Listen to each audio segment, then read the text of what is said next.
Essa cozinha não é bonita, mas foi ela que segurou tudo quando a nossa vida virou do avesso.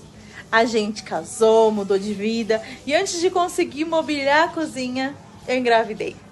Hoje, no mesmo mês e dia em que o Léo e eu completamos 1 ano de casados, a nossa filha Maria faz 4 meses. Aqui tem geladeira, tem fogão, tem a lava-louças que se chama Laura, tem uma máquina de lavar roupas que se chama Marta, porque quando algo te ajuda todo dia, merece um nome.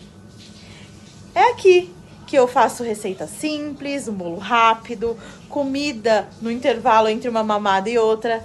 Essa cozinha faz parte da minha vida porque foi nela que eu aprendi a dar conta, mesmo cansada.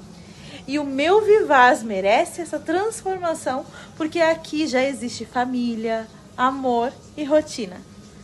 Só falta o nosso cantinho acompanhar a vida que já acontece. Transformar essa cozinha é continuar a nossa história.